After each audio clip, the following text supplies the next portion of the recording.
He went for a simple winter hike from his Airbnb and vanished. No struggle, no witnesses, no goodbye. Just gone. For weeks, police combed the Ironwoodfield forest, until a hunter found his coat hanging neatly from a branch, and a note that made everything worse. If you find this, I made it farther than I thought I would. 18 months later, more clues appeared. Coordinates, a name, and a mystery that connected his disappearance to another man lost decades earlier. So what really happened to Daniel Mercer? Did he uncover something or follow someone into the wilderness, knowing he'd never come back? Please like and subscribe as we uncover the chilling discovery. Daniel Mercer was 35, a website developer from the Ashford suburbs. On paper, he lived a quiet, ordinary life. 6 years at the same mid-sized tech firm, working remotely long before remote work became the norm. His co-workers called him reliable, competent, though no one could say they really knew him. He showed up, did his job and kept to himself. He wasn't the kind of person who made noise. When his relationship ended 8 months before the trip, his ex told investigators there'd been no fight, no bitterness, just distance. He moved on in silence, showing no signs of anger or depression. He kept working, kept existing, quietly. In early January, he requested a week off. His manager approved it without hesitation. Daniel Mercer told a few people he planned to go hiking in Ironwood Mountains, just a solo getaway to clear his mind. Nobody thought twice about it. After all, everyone was still recovering from the heaviness of the previous year.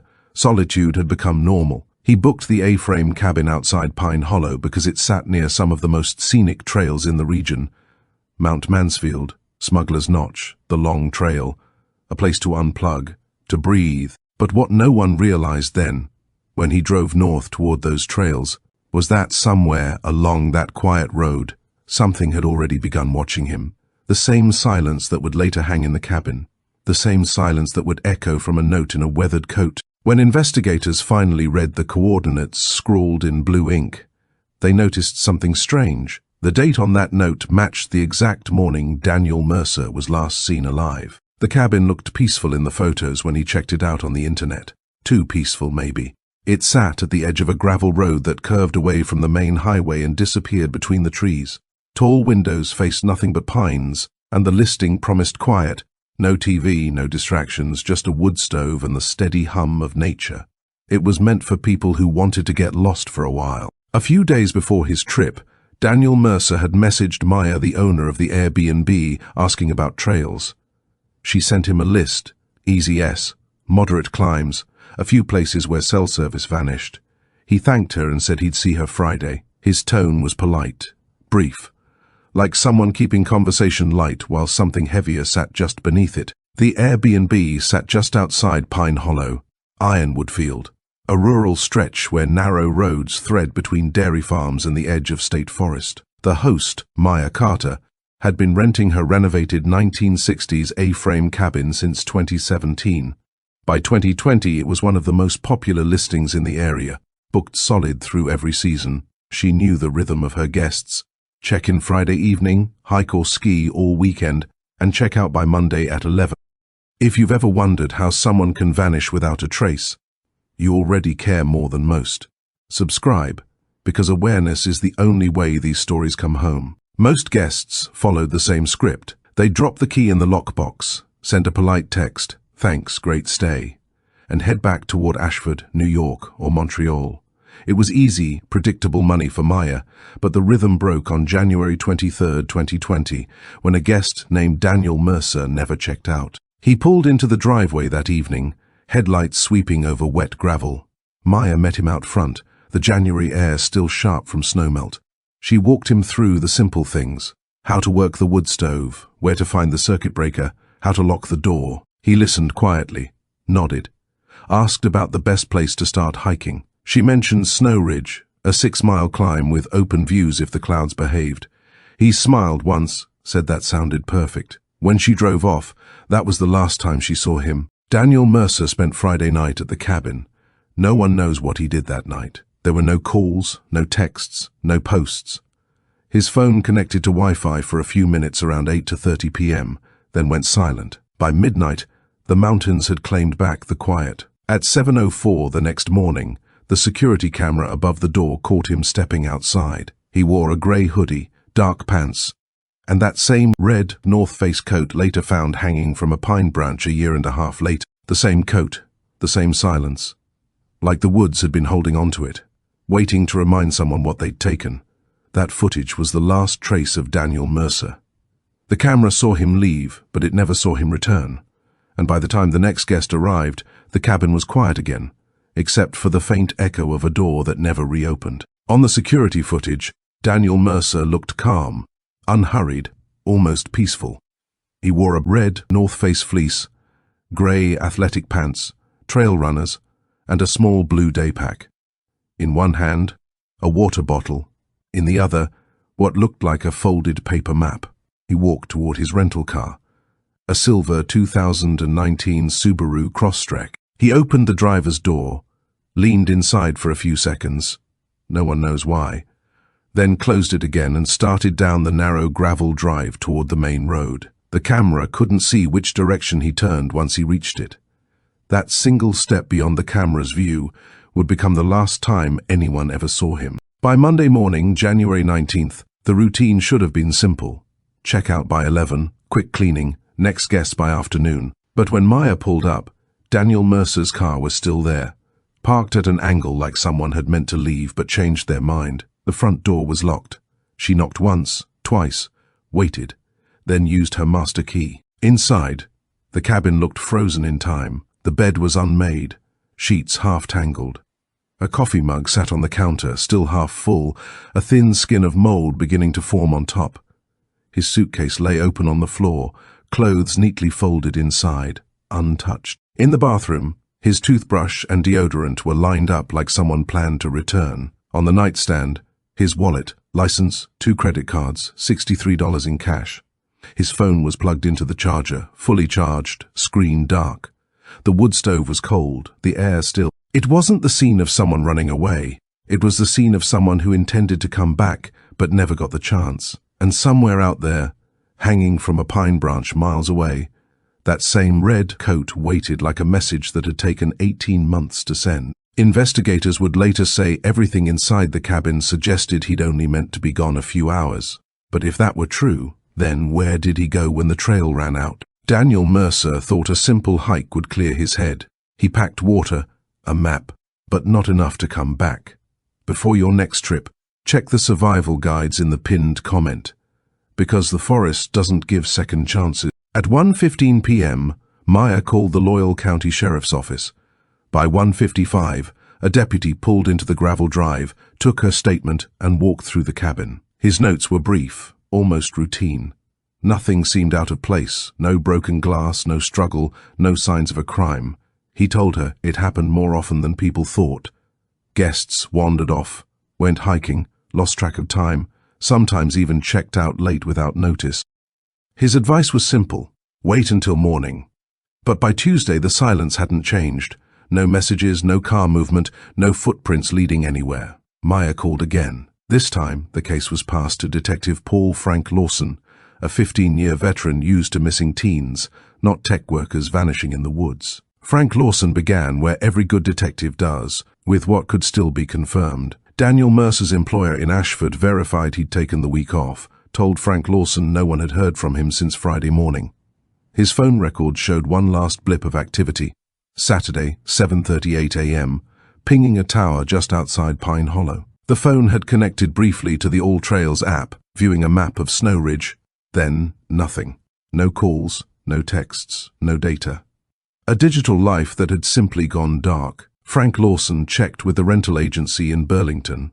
The silver Subaru Crosstrek was registered under Daniel Mercer's name, rented January 15th, due back the 24th. It was still parked right outside the cabin, keys in the cup holder, a fine layer of pollen beginning to settle on the windshield. The same trail Daniel Mercer had asked about the night before, Snow Ridge, was now the last thing he'd looked at.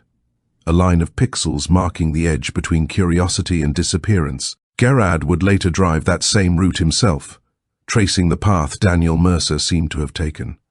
But halfway up the ridge, something would stop him cold, something that shouldn't have been there at all. There were no traffic reports, no parking tickets, and no sign the Subaru had been moved since Daniel Mercer left it at the cabin. It sat exactly as it had that Saturday morning. Silent, untouched, a ghost of routine frozen in place. By Wednesday, January 21st, authorities brought in search and rescue. The plan was simple. Start with Snow Ridge, the trail Daniel Mercer had looked up before vanishing.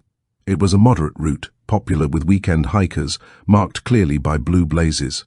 The kind of trail where people get tired, not lost. The trailhead lay about 4 miles from Maya's cabin. A quick drive, or a long walk through winding backroads.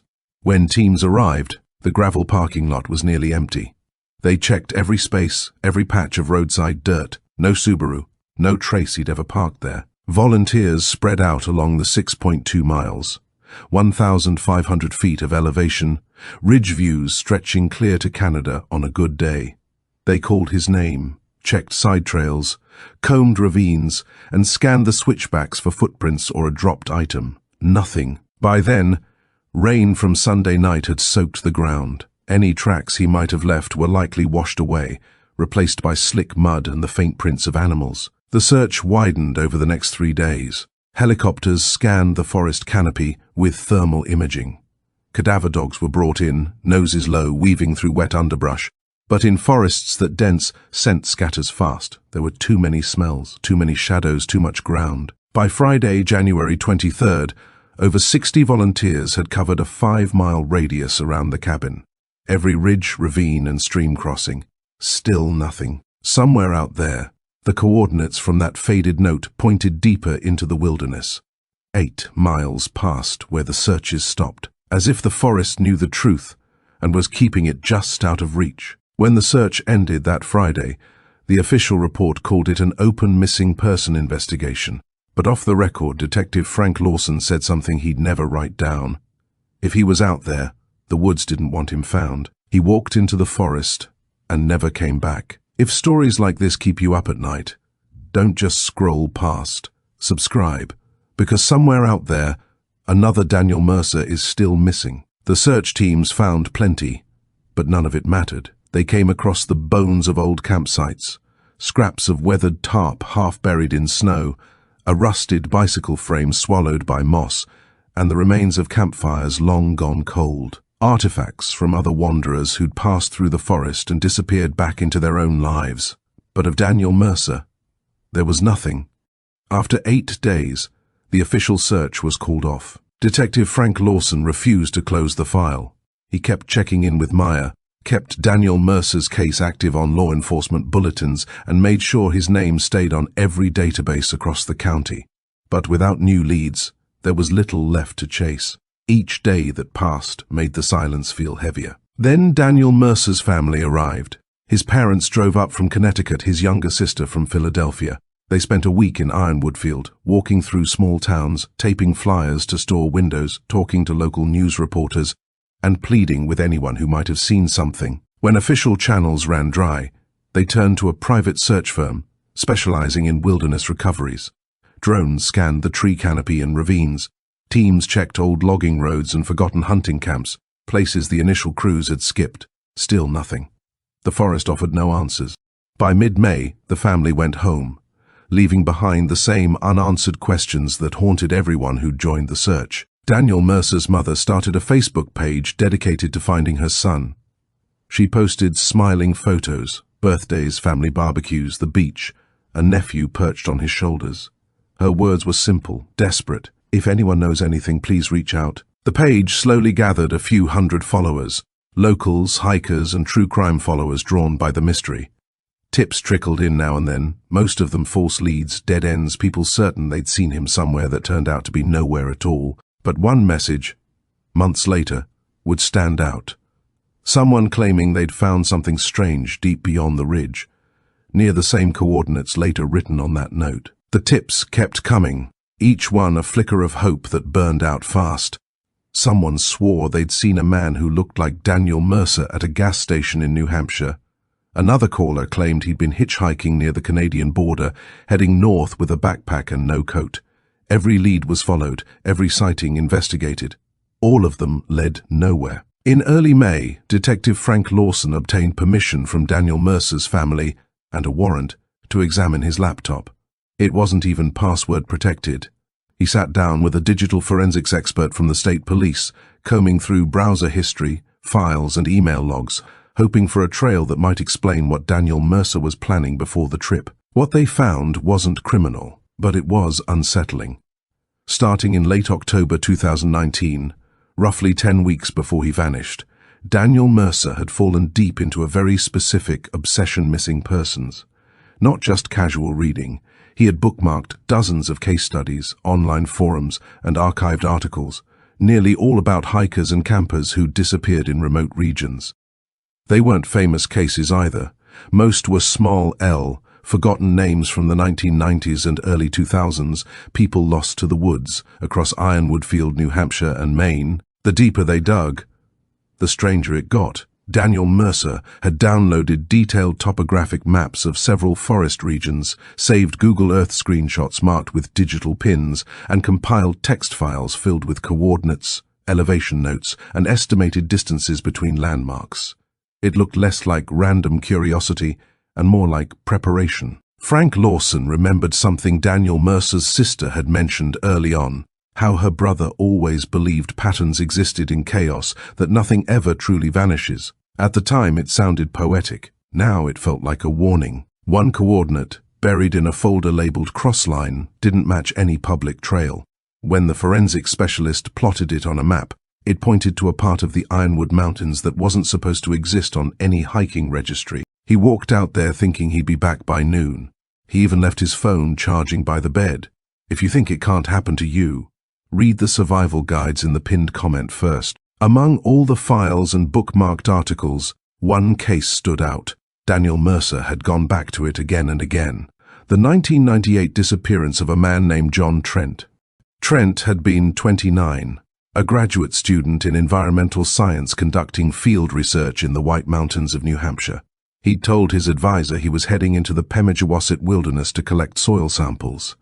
He never came back. A week later, his car was found at the trailhead. His tent and gear were discovered neatly arranged at a small campsite a few miles in, but John himself was gone. No signs of a struggle, no animal attack, no accident, just gone. Another hiker the forest quietly erased. Daniel Mercer had archived multiple write-ups about the case, local newspaper reports, old forum discussions, even a 10th anniversary retrospective from a New Hampshire paper. He'd also saved a scanned topographic map of Trent's last known research area. Someone had scribbled notes along the margins, distances, trail forks, and something circled near a ridge. The handwriting wasn't Trent's. According to public records, the map came from an old information request someone had filed years ago.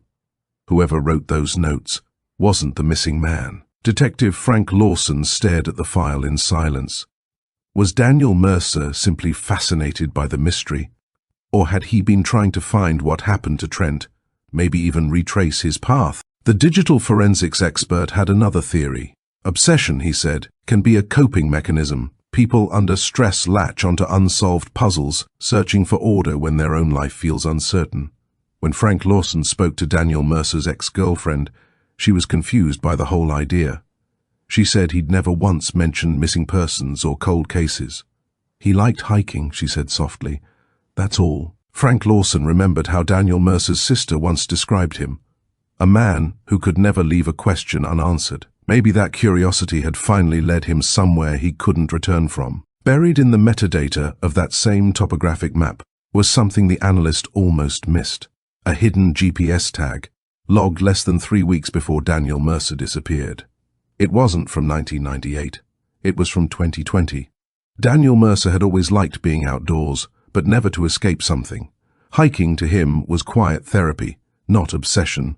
So when friends later read what detectives found on his laptop, no one could explain the shift.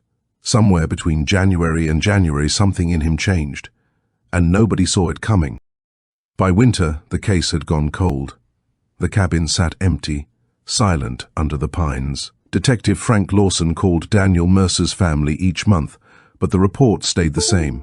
No movement, no new leads, just the steady erosion of hope. Maya eventually cleared out the cabin. She packed Daniel Mercer's belongings, his folded clothes, his maps, his half-used toothpaste, into boxes she kept in her garage, waiting for a call that never came. The rental company reclaimed the Subaru.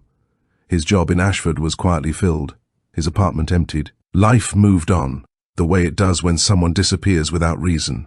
Then, 18 months later, in late April 2022, the silence finally cracked. A hunter named Travis Long was deep inside the Ironwood Mountain Preserve forest, about 12 miles northeast of Pine Hollow. He'd been walking those ridgelines for decades and knew every trail by heart. That afternoon, April 28th, something broke the pattern. A scrap of red fabric, snagged 6 feet up on a branch. He stepped closer.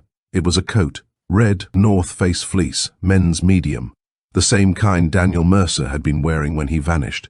It was weathered and stiff, coated in pine dust and silence, but intact. The same coat Maya had described to police, the one he wore that Friday night, right before he disappeared from her driveway. Travis stood still for a moment, the forest holding its breath around him, because if this was Daniel Mercer's coat, then he hadn't walked out of those woods. The question now wasn't where he went. It was what waited for him in there, something the search teams might have walked right past.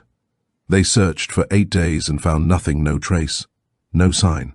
The woods don't play fair, but knowledge helps you fight back. Check the pinned comment guides before your next hike. Someone had placed it there on purpose. It wasn't snagged by accident or blown up by the wind.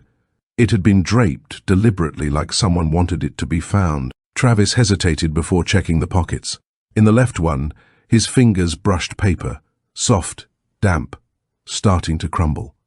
He unfolded it with care. The lines were warped from moisture. The blue ink faded but still visible enough to read. At the top, a set of GPS coordinates. Beneath them, a date, January 17th, 2020. And under that, one short line that made no sense at all. If you find this, I made it farther than I thought I would. No name, no explanation, just that. Travis stood there for a long moment, trying to process what he was holding. The handwriting didn't look familiar, but the message felt intentional, almost like a final breadcrumb left behind for someone else to follow. He took out his phone, snapped several photos of the coat and the note. There was no signal that deep in the forest, but at least he could document everything. Carefully, he refolded the note, tucked it back into the pocket, and carried the coat out with him. 2 hours later, once he reached his truck and the faint signal bars returned, he called the Lumwell County Sheriff's Office. Detective Frank Lawson met with him the next morning. The description matched exactly. Black North Face fleece, men's medium. The same one Daniel Mercer had been wearing the morning he walked out of the cabin. The coat was sent to the state crime lab for testing. Days later, results came back. DNA from the collar was a match. It was Daniel Mercer's. But the note, that was different. The state handwriting analyst compared it against Daniel Mercer's known samples, his signatures on work forms, grocery lists from his apartment, notes recovered from his laptop. The S, the slant, the spacing. Some things aligned, others didn't. The same uneven cursive had appeared once before, in one of the maps saved on Daniel Mercer's computer, next to a pin marking an uncharted area deeper into the forest. If that handwriting wasn't fully his, someone else had been with him. And the coordinates on that note, they led somewhere no one had searched yet. The handwriting analyst's report came back after 3 days. The S, angles and pressure patterns were consistent with Daniel Mercer's handwriting, though not a perfect match. Moisture damage had blurred some strokes, making certainty impossible. Still, ink testing placed the note's origin sometime in the early winter of 2020, exactly when Daniel Mercer disappeared. When investigators entered the coordinates from the note into their GPS system, the pin dropped 8 miles north-northwest of where Travis had found the coat, deeper into the Ironwood Mountain Preserve forest, a place without marked trails, maps, or access roads. The kind of terrain you don't stumble into. You choose to go there. Detective Frank Lawson assembled a small search team for early November. State police, volunteers, and a K-9 unit. They entered through an old logging road, relying on GPS alone. The forest was thick, overgrown, every step swallowed by brush and uneven ground. It took nearly a full day of slow, grinding movement before they reached the coordinates. At first, it looked like nothing, just another patch of wilderness. Then someone spotted a ring of stones blackened at the center, a fire pit. Around it, a clearing, maybe 10 feet wide, where branches had been cut and pushed aside. Nearby, a tarp sagged between two trees, tied with paracord so frayed it looked like spider silk. The tarp had half collapsed, its edge draped over a mound of debris. Underneath, empty food wrappers, a dented water bottle, charred bits of firewood. The soil was uneven, pressed down, disturbed, like someone had stayed there for several nights. But there was no tent, no sleeping bag, and no body. The coordinates Daniel Mercer wrote matched one of the same marked pins on his laptop, the one labeled only with a single word, stay. Whatever happened here, it wasn't an accident. Someone had survived here, for a while. But if this was where Daniel Mercer stopped, where did he go next? The K9 unit swept the area, circling through brush and over fallen logs, occasionally stopping to alert. Each time the ground was examined, dug and sifted, but the finds turned out to be nothing human. Old animal remains, decomposed roots, the forest's usual illusion. Forensics collected everything that could hold a trace. The tarp, food wrappers, bits of charred wood, anything that might whisper a clue about who had been there and when. Preliminary analysis confirmed the food brands were from 2020, still in production that spring. The tarp's fibers showed UV wear and weathering consistent with a full year, maybe more, of exposure. Whoever built that shelter had done it long ago and never returned, but Daniel Mercer wasn't there. That question, the same one Frank Lawson had been circling for a year and a half, came back harder now. Why? Why would someone hike 12 miles into unmarked wilderness, haul supplies far enough to build a small camp, survive there for days, then just walk away? If Daniel Mercer had written that note, then he'd made it this far. He was alive long enough to leave evidence and to move on. But where did he go next? Why no call for help? No SOS signal? Why leave behind a GPS, a phone, everything that could have led rescuers right to him? The deeper Frank Lawson looked, the more the logic fractured. It was as if Daniel Mercer had been following a route, a private map that only made sense to him. So Frank Lawson went back to the beginning. He reopened Daniel Mercer's digital archives, the cold cases he'd studied, the coordinates he'd marked, the patterns he'd tried to trace. Then he started plotting those points on a regional map, overlaying them with the new discovery. That's when he saw it. The note suggested intentionality. She made it farther than I thought I would. That phrasing implied a goal, a destination, something he'd been trying to reach. But what? And why not tell anyone? The forest keeps its secrets. But you don't have to stay silent. Subscribe. Let's make sure Daniel Mercer's story is one the world can't ignore. Frank Lawson reached out to Daniel Mercer's ex-girlfriend once more, hoping a second conversation might stir up something she'd overlooked. He asked if Daniel Mercer had ever mentioned John Trent, or shown any interest in missing persons or unsolved cases. She shook her head. Not while they were together, but then she paused, remembering something that hadn't seemed important before. In the last month or two before their breakup, Daniel Mercer had started to change. He'd grown distant, quieter, distracted, like his mind was elsewhere. He took a few weekend trips alone, told her he needed time to think, said he was going hiking. She didn't question it then. Everyone needs space sometimes, especially when life feels heavy. Now, looking back, she wasn't so sure. Maybe something had been weighing on him, something he couldn't talk about. She asked Frank Lawson if he thought Daniel Mercer had planned to disappear. Frank Lawson didn't answer right away. When he finally did, it was the truth. He didn't know. Then, in December 2022, a new tip came in. A woman hiking through the same region where Travis had found the coat noticed something strange. A small cairn, a deliberate stack of rocks balanced on a boulder beside a narrow stream crossing. Normally, cairns mark trails, but this one was deep off-route, in a place where no one would ever need guidance. Curious, she snapped a photo and shared it on an Ironwoodfield hiking forum, asking if anyone recognized its purpose. Someone did. They recognized the stream bed from an earlier search photo and alerted the sheriff's office. Frank Lawson sent a field team to check it out. When they arrived, the cairn was still standing, untouched by wind or animals. Carefully they lifted the stones one by one, until something caught their eye beneath them. a clear plastic sandwich bag sealed tight. Inside was another note, torn from the same kind of lined notebook paper as the first. The handwriting was weaker this time, uneven, shaky, but unmistakably Daniel Mercer's. Just like the first note, this one carried the same sense of purpose and the same quiet desperation. If Daniel Mercer was still alive when he wrote this second note, it meant one thing. He'd gone deeper into the wilderness by choice. But the real question wasn't how far he went.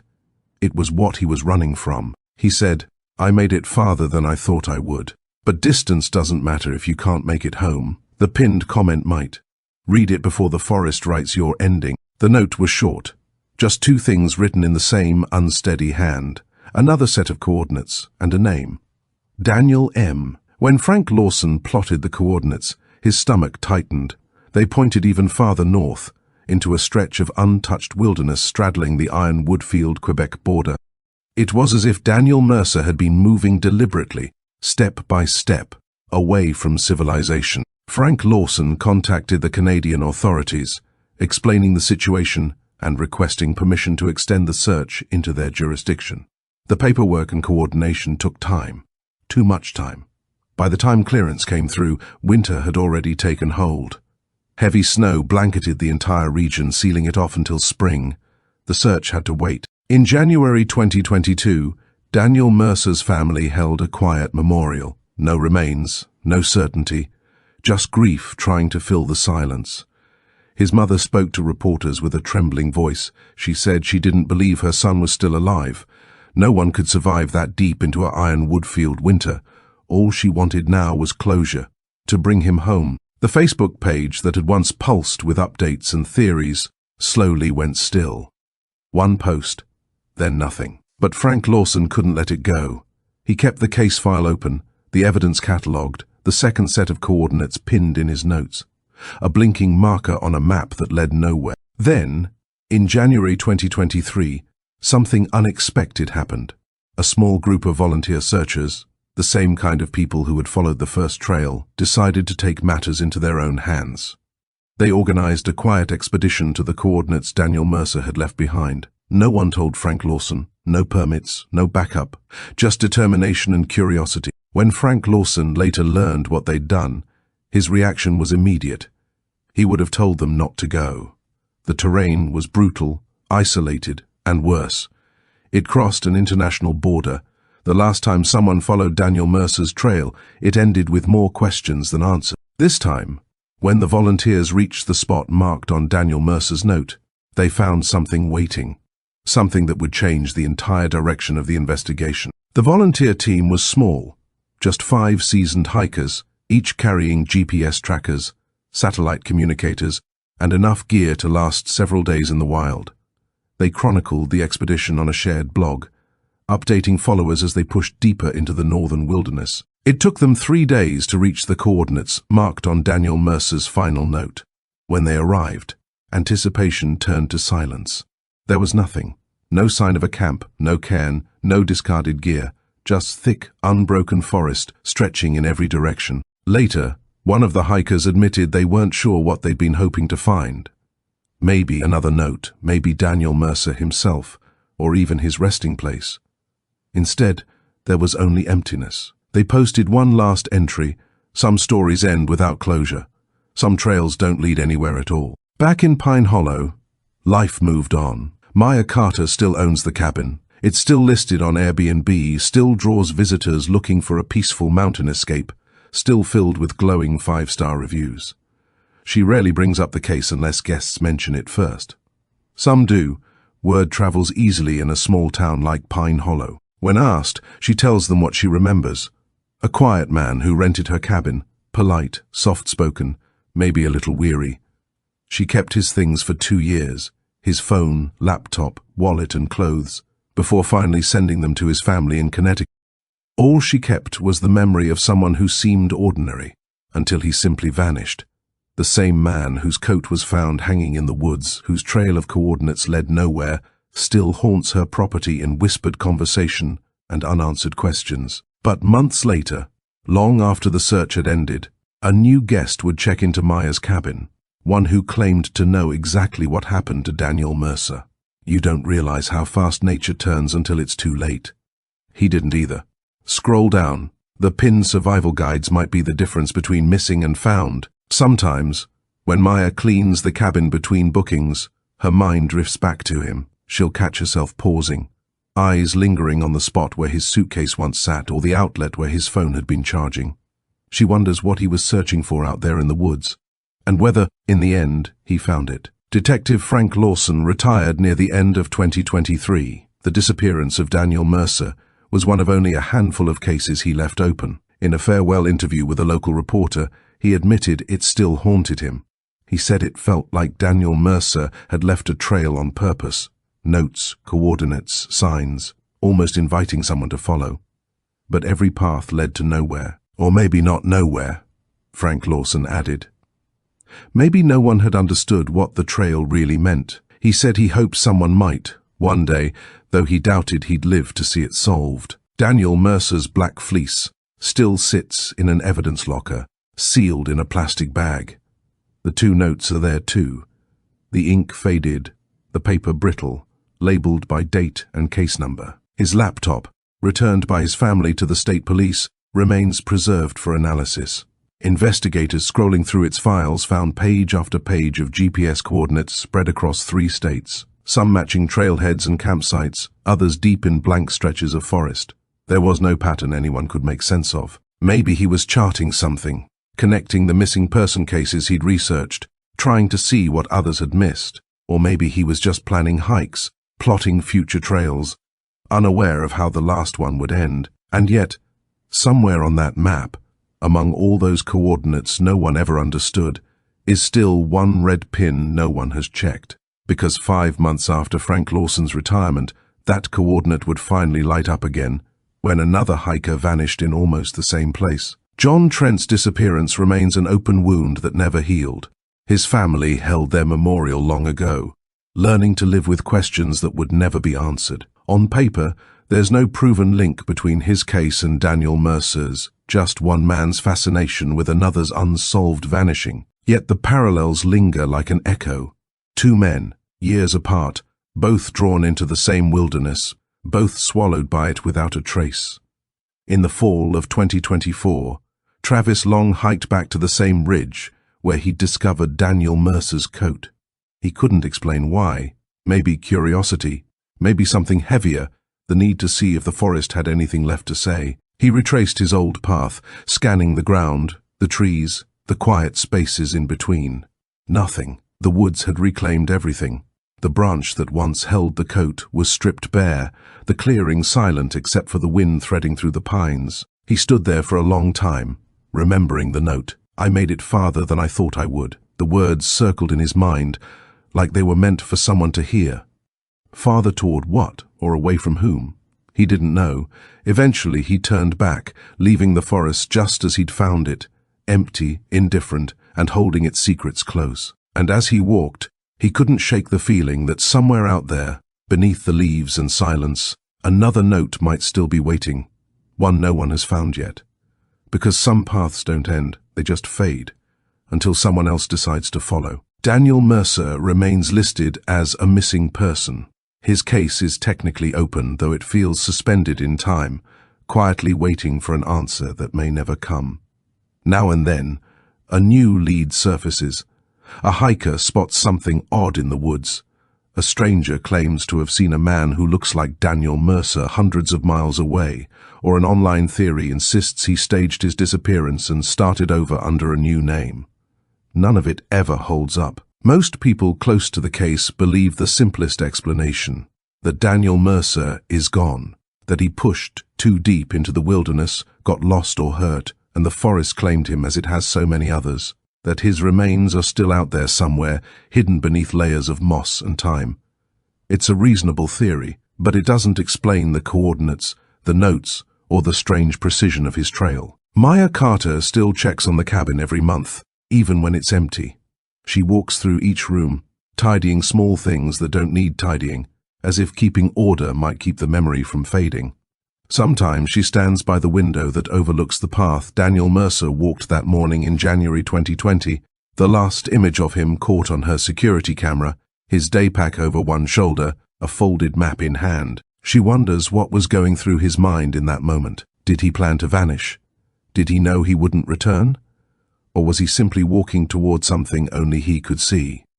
The note's words still echo for her. I made it farther than I thought I would. And sometimes, when the woods are quiet enough, she swears she can hear footsteps on the gravel road, fading but never stopping, as if Daniel Mercer is still out there, still walking. The forest doesn't answer. It never does. It just holds its secrets, silent and deep, waiting for someone to ask the right question.